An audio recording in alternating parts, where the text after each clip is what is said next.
आज की चर्चा में आपका स्वागत है। पिछला व्लॉग देखा डब्बा का, उसमें काफ़ी लोगों ने कमेंट बॉक्स में कमेंट करे हैं रिज़ा को लेकर। और रिज़ा को लेकर जो कमेंट करे हैं उसमें भी स्पेशली उसकी ड्रेस को लेकर कमेंट किए हैं। रिज़ा एक टीनेजर जो दौर होता है, जो एज होती है, उसमें उससे गुजर रही है।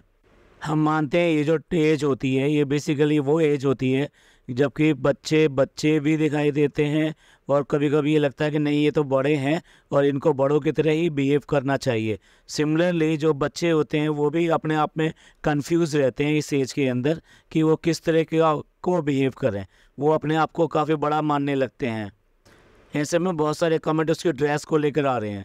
कल जो व्लॉग देखा उसमें हमने भी देखा था, उसकी ड्रेस को देखा था और अजीब भी लगा था, थोड़ा सा पिन पॉइंट भी लगा था, लेकिन हमने जानबूझ के अपने पॉडकास्ट में उसको इंक्लूड नहीं किया क्योंकि उस बच्ची के बारे में हम बोलना अच्छा नहीं समझते। लेकिन अभी क्या है, बहुत सारे कमेंट आ रहे हैं तो ज़रूरी है कि अपने व्यूज़ रखे जाएं कि क्या चीज़ अच्छी है क्या चीज़ नहीं है। इतना ज़रूर कहेंगे कि वो जो ड्रेसेस अभी राइट नाउ वो अडॉप्ट करती है, पहनती है, तो उसमें क्या होता है कि वो फ्रॉक स्टाइल ज़्यादा होता है।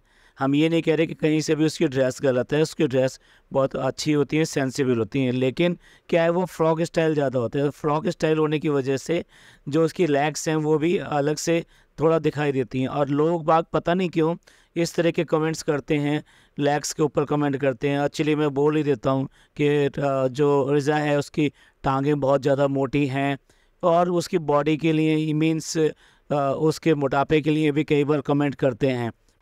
मुझे बात करना इस बारे में अच्छा नहीं लगता था, तो इसलिए मैंने कभी पॉडकास्ट में इसमें किया नहीं। तो बेसिकली देखा जाए तो ये देखते हुए कि एज भी है और साथ साथ जो है ना, आप ग्रोन अप हो रहे हो और लोगों को कहाँ से रोक सकते हो आप इन सब चीज़ों से। कहने वाले ये भी कहेंगे यार आपको अपने को फ्रीडम होनी चाहिए कि हम क्या पहनना चाहते हैं, क्या करना चाहते हैं, ये हमारी फ्रीडम होनी चाहिए। पर आप ऐसे माहौल में जब रह रहे हैं और फिर ख़ास तौर से वही अगेन बात, ब्लॉगर्स ये हैं पर सारा कुछ तो ये आपको दिखाते हैं, बार बार आपको फोकस करते हैं, तो इसलिए आप भी उस घेरे में आ जाते हो। तो लोग नेचुरली कमेंट्स करते हैं, कुछ तो इतने भद्दे और इतने गंदे कमेंट करते हैं कि मैं मतलब उनको यहाँ पे बोलना नहीं चाह रहा। तो उसको देखते हुए मैं ये कहना चाहता हूँ कि जो ड्रेस का सिलेक्शन है थोड़ा सा अब चेंज हो जाना चाहिए। एटलीस्ट वो बच्ची है, उसको शायद इतना नहीं भी पता, तो इनको तो पता है। और सबसे बड़ी देखने वाली बात तो ये है कि ये अब्बा डब्बा चप्पा मैडम जो हैं, जो अपने आप को बहुत ज़्यादा स्मार्ट बनती हैं, कितनी बार इतनी सारा ज्ञान भी दे देती हैं और साथ साथ जो है कई बार अपने लिए ज्ञान देती है तो दूसरों के लिए भी ज्ञान देती है। ख़ास तौर से पिज़्ज़ा के लिए तो वो कुछ स्पेशली ज्ञान देती हैं। तो उनको देखने की ज़रूरत है कि वो जो ड्रेसेस के लिए जो कमेंट आ रहे हैं या फिर उसको बॉडी शेमिंग के लिए कमेंट जो आते हैं, उनके ऊपर आइदर वो कमेंट करे, भाई उसके व्यूअर हैं, उसके सब्सक्राइबर हैं, तो अगर वो कमेंट इस तरह का कर रहे हैं तो उसका पूरा पूरा बनता है कि वो उनको बात करे और उनको बोले कि भाई आप जो है इसको इस तरह से कमेंट ना करें और ये ऐसा नहीं ऐसा है। तो मैं ये कहना चाहता हूँ कि उसको ये कहना चाहिए, साथ साथ कमेंट्स के रूप में भी कहना चाहिए और साथ साथ उस बच्ची के लिए भी सोचना चाहिए कि उसको अब कौन सी ड्रेस उसके लिए उपयुक्त है, कौन सी ड्रेस उसको वियर करनी चाहिए। फॉर एग्ज़ाम्पल ये फ्रॉक्स वाली जो ड्रेसेस होती है ना, ये बिल्कुल अवॉइड करनी चाहिए। आप अगर हिंदुस्तानी यानी मुस्लिम ड्रेसेस की बात करें तो सूट सलवार काफ़ी अच्छी ड्रेस है, आप उसमें इतने अच्छे अच्छे कलर प्रिंट्स आते हैं तो उसके साथ में हो सकता है।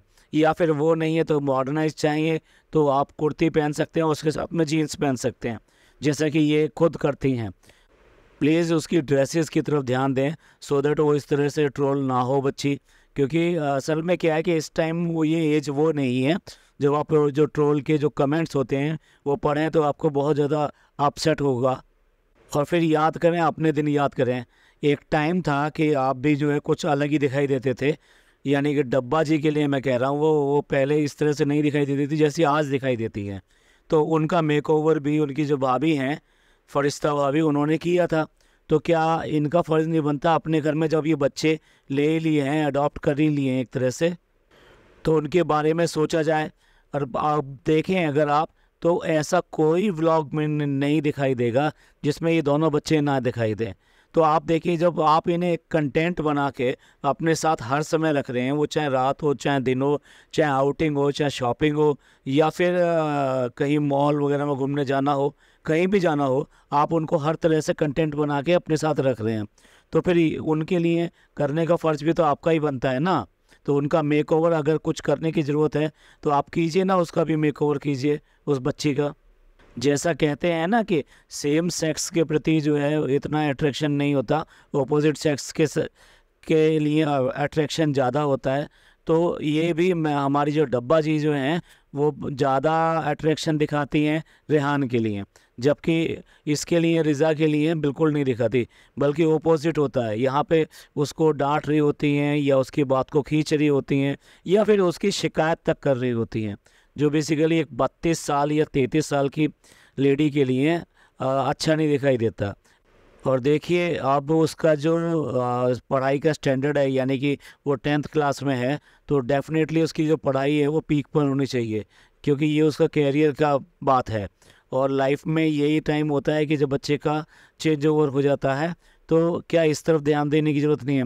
आप देखिए, कैमरा पकड़ने के लिए, चैलेंज दिखाने के लिए, या गेम दिखाने के लिए, या फिर जो है व्लॉग में कंटेंट के लिए, या कहीं बाहर ले जाने के लिए, इवन देन जो खाना पीना जो बनता है उसमें भी आप हर तरह से उसको हर स्टेज पे यूज़ कर रहे हो। तो आप इसका भी थोड़ा ध्यान रखिए ना, कि आपको चाहिए कि वो कैसे पढ़ती है, कैसे नहीं पढ़ती है, उसको देखें, और उसके लिए पढ़ने के लिए क्या टाइम निकलता है, क्योंकि आप अगर पीक आवर्स को अपने साथ में यूटिलाइज करते हो, देखिए इतना तो व्लॉग में दिखाते हैं, अब पीछे पता नहीं वो उसको कितनी बार इसके लिए यूज़ करती होगी डेफिनेटली, या कि भी आके मेरी अलमारी ठीक करा दो, ये करा दो, घर के बहुत सारे और भी काम होते हैं लेडीज़ के, तो इन सब में भी यूज़ करते होगी। तो मेरा कहना ये है कि यहाँ पर भी इनको थोड़ा सा ध्यान देना चाहिए कि इनका अपना कैरियर बने और इनकी पढ़ाई ठीक चले। और हाँ देखिए, ये दोनों बच्चे जो है ना, इनकी ख्वाहिशें लगातार दिन पर दिन बढ़ती जा रही हैं। एक साहब हैं, यानी कि जनाब 2.0, उनको तो ब्रांड और अब एटीट्यूड और जूते, कपड़े और इन सब चीज़ों के पीछे वो लगा हुआ है, यानी कि वो उसकी डिमांड जो अलग ही है, उसके नक्शे अलग ही हैं। और दूसरी तरफ ये लड़की है, इसको भी इसी तरीके से अपब्रिंगिंग कर रहे हैं। तो ये अगर दोनों देखा जाए तो, लेकिन उनके पेरेंट्स जो हैं उनका अलग ही स्टैंडर्ड है, तो उनके पेरेंट्स का जो स्टैंडर्ड है उसको मैच करने के लिए इनको ऐसा करना चाहिए कि ये बच्चे इस तरफ ना जाएं। भाई देखिए, आप गार्जियन हो सकते हैं, पर पेरेंट्स तो वही है ना। अल्टीमेटली कभी भी जब उनका ऐसा टाइम आएगा तो फिर कौन हेल्प करेगा, ये बच्चे ही हेल्प करेंगे ना। तो अगर हम उनको थोड़ा सा इस तरफ ले जाएं, यानी कि आप देखें ना, बिल्कुल भी अपनी मदर की केयर नहीं करते दोनों में से कोई भी। कल के पॉडकास्ट में भी हमने ये बात कही थी कि किस तरह से वहाँ से जाते हुए जो रेहान है, उसने जो है अम्मी के गाल पर 2 बार हाथ लगाया बड़े प्यार से, लेकिन अपनी मदर की तरफ जो है एक हैंड को वेव तक नहीं किया। मतलब होना तो ये चाहिए कि जैसे कि वो डब्बा जी वहाँ से जा रही थी, तो उन्होंने अपनी अम्मी को गले लगाया, और जाते समय ऐसा कोई, ये तो है नहीं कि कोई वहाँ पर जा रही हो, जंग पे जा रही हो या विदेश जा रही हो, लेकिन नहीं, उन्होंने इस तरह से किया और उसके बाद में घर से बाहर निकली। लेकिन दोनों में से किसी एक बच्चे ने पलट कर अपनी मम्मी की तरफ नहीं देखा, जो देखकर बहुत ही ज़्यादा बुरा लगता है कि वो किस तरह से वो पेरेंट्स की तरफ बिल्कुल ही ऐसे नेगलेक्ट सा फील कराते हैं। इन सब ने कितना ज़्यादा मटेरियलिस्टिक बना दिया है रेहान को, कि वो हर चीज़ जो है मटेरियलिस्टिक तरीके से देखता है और उसी तरीके से मांगता है और डिमांड करता है, और उसी एटीट्यूड के साथ में उसके हाव भाव देखिए, वो अक्सर जो है अपने उसके हाथ जो है या तो बालों में रहते हैं, या अपना कॉलर जो इधर उधर करता रहता है, क्लेवेस को दिखाते रहना। कहीं से भी इसकी जो जितनी भी हरकतें हैं, यानी कि एटीट्यूड है, वो बिल्कुल भी नॉर्मल सा नहीं लगता। हमें उसको देखना चाहिए कि बहुत ज़्यादा रियलिस्टिक होने की ज़रूरत है, और अपने पेरेंट्स की, इन सब की रेस्पेक्ट, मनी की वैल्यू, ये सब समझने की ज़रूरत है। बड़े आराम से कह दिया था ना कि हम बच्चों को पैसे नहीं देते क्योंकि ये ठीक नहीं रहता, वो हैंडल नहीं कर सकते। तो अब आप पैसे ना भी देते से एटीट्यूड तो वही हो रहा है ना, जबकि उनके पेरेंट्स तो बेचारे ऐसे हैं नहीं।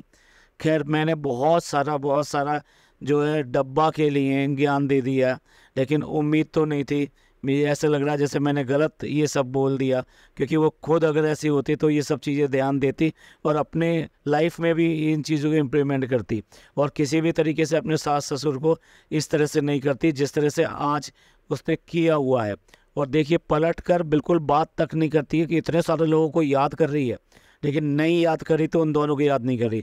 और वो जो नालायक जो साथ में चलता रहता है ना, उसे एक बार फील नहीं होता कि किस तरह की बातें करती है और क्या बोलती रहती है। सिंगल मोमेंट पे भी ये रियलाइज़ नहीं होता कि कहीं से भी ये फ़िक्रमंद हैं इस बात के लिए कि वो आ रहे हैं कि नहीं आ रहे हैं, या कुछ बात कर लें उसके लिए।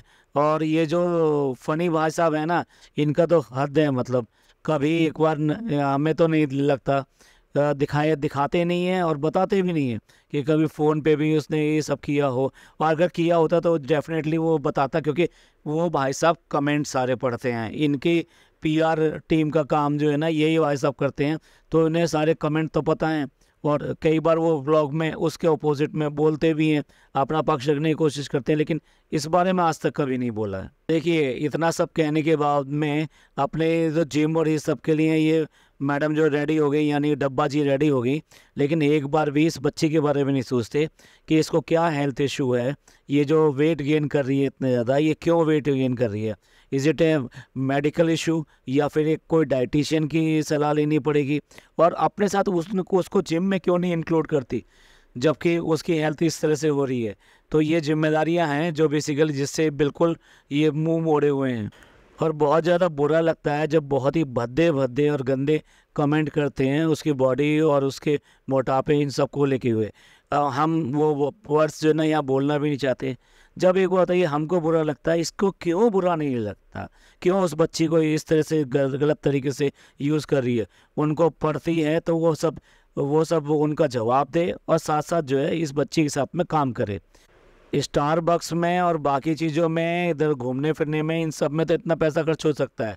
क्यों ना ये पैसा थोड़ा सा उस बच्ची के अपब्रिंगिंग के लिए, उसकी हेल्थ के लिए, और उसकी जो भी लुक है उसको मेकओवर के लिए यूज़ किया जा सकता है। पर नहीं, बहुत ज़्यादा कंसर्न था इस बच्ची के लिए, तो इसलिए ये पॉडकास्ट ही बनाया।